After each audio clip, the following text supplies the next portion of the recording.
The first time we hear any reference to the title is back in chapter 16. If you remember, Holden is waiting to meet Sally, a girl that he somehow does have the courage to call up, even though he doesn't like her a fraction as much as he likes Jane.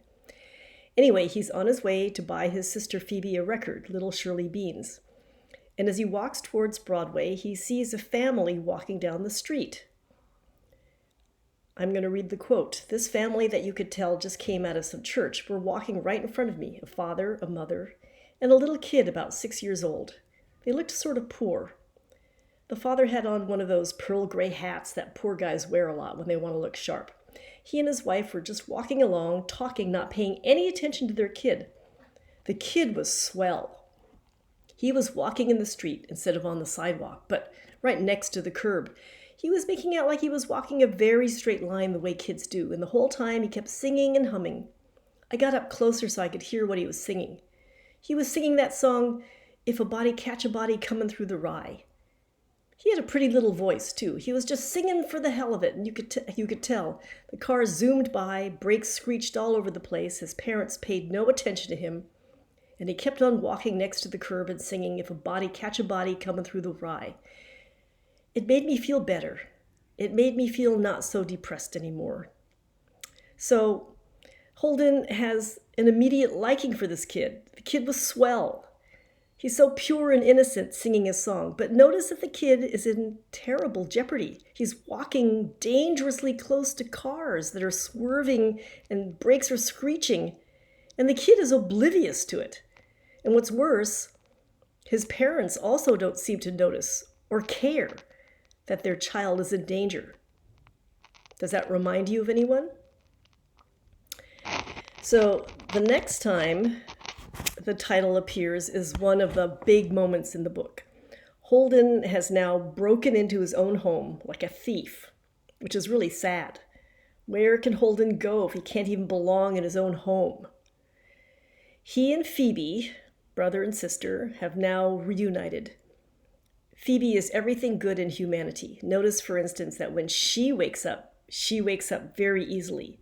She's alert and sensitive. She's awake, not like the students at Pensy to whom he shouts, "Wake up, you morons," because he knows that they're sleepwalking through life.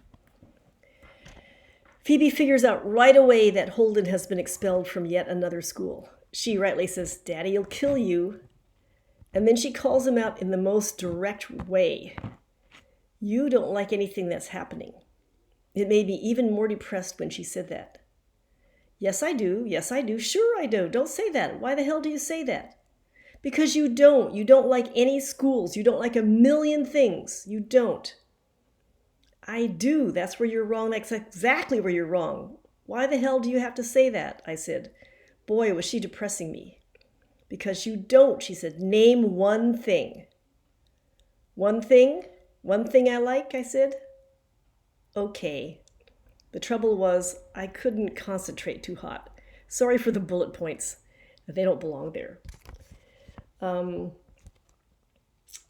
So Phoebe is absolutely right. We've seen how negative Holden is. Holden begins to confide in her. He worries that he won't himself know if he's a phony or not. And Phoebe is listening carefully. Note that. For once, someone has their full attention on Holden. Suddenly, Holden confides to her that the only thing in the world is that he'd like to be is a catcher in the rye. "You know what I'd like to be? I mean, if I had my goddamn choice?" "What? Stop swearing." You know that song, "If a Body Catch a Body Coming Through the Rye"? It's "If a Body Meet a Body Coming Through the Rye," old Phoebe said. It's a poem by Robert Burns. I know it's a poem by Robert Burns. She was right, though. It is "If a Body Meet a Body Coming Through the Rye." I didn't know it then, though. I thought it was "If a Body Catch a Body." I said, anyway, I keep picturing all these little kids playing some game in this big field of rye and all. Thousands of little kids, and nobody's around. Nobody big, I mean, except me. And I'm standing on the edge of some crazy cliff. That's what I have to do. I have to catch everybody if they start to go over the cliff. I mean, if they're running and they don't look where they're going, I have to come out from somewhere and catch them. That's all I'd do all day. I'd just be the catcher in the rye and all. I know it's crazy, but that's the only thing I'd really like to be. I know it's crazy. Okay, so at this point, we've got to go back and try to understand the song that everybody is referencing here. Holden does get the title wrong. Oops, is this going to work? Nuts. It's not going to work. I had linked this up to YouTube, but okay. Anyway, the song sounds something like this. When a body meet a body coming through the rye. When a body meet a body coming through the rye.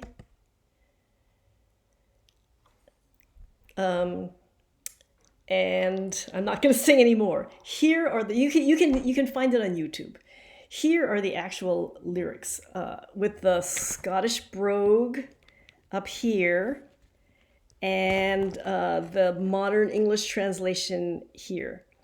It concerns a girl named Jenny whose petticoat has been dragged through the rye and gotten wet, right? Oh, Jenny's wet, poor body. Jenny's seldom dry. She dragged all her petticoat coming through the rye.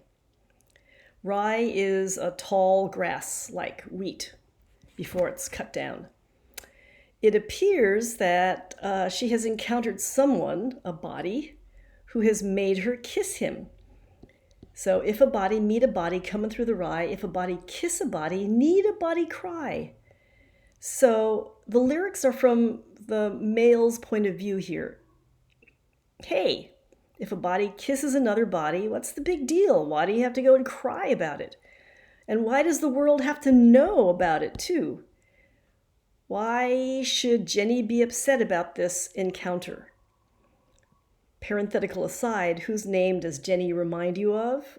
Maybe Jane?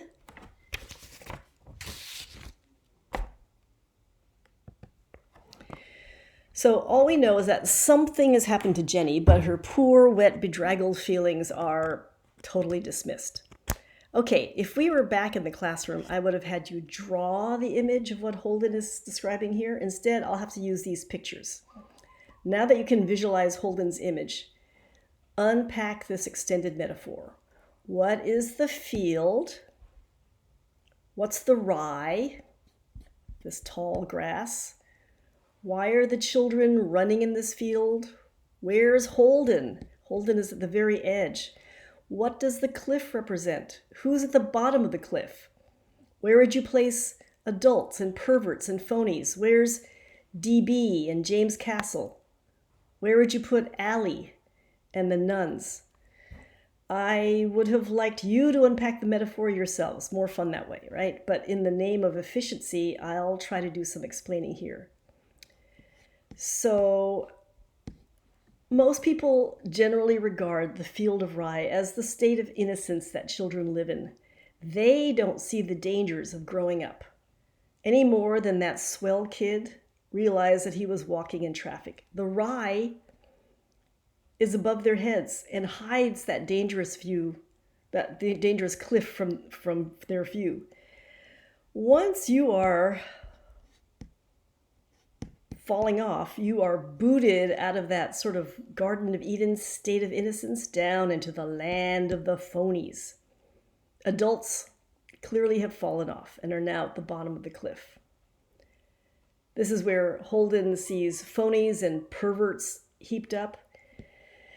DB is probably there, and Ernie and Ossenberger, Old Thermer, Stradlater for sure.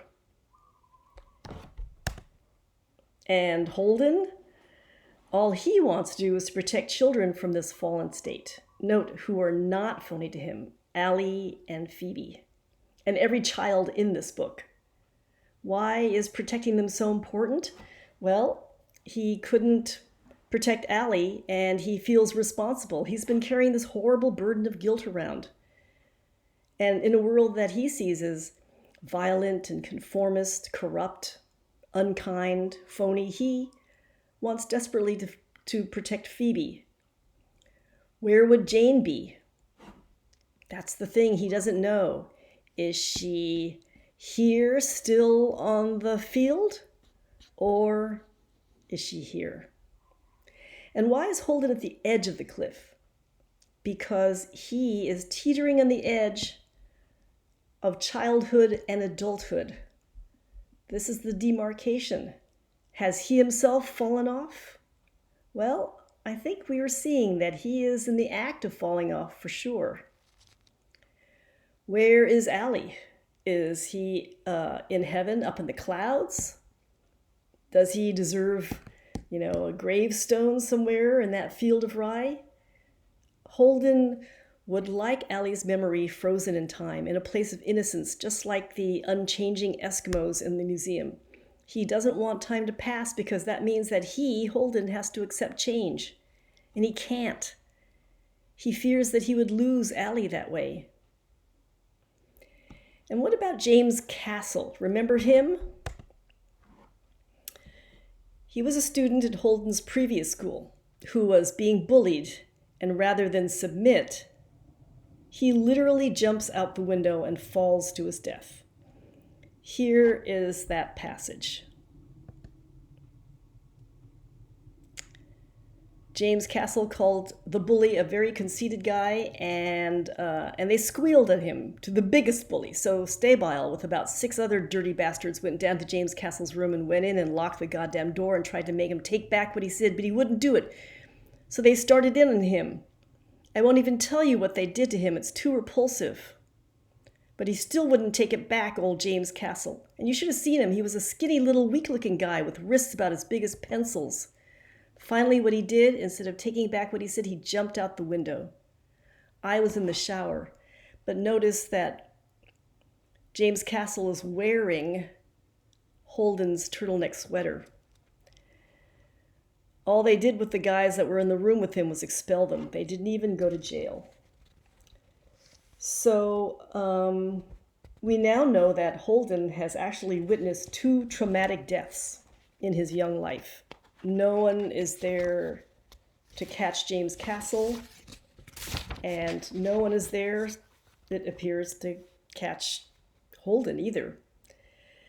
So one last big part of this metaphor. What does the cliff represent? What does Holden see as the demarcation between childhood and adulthood? Well, it happens to be ...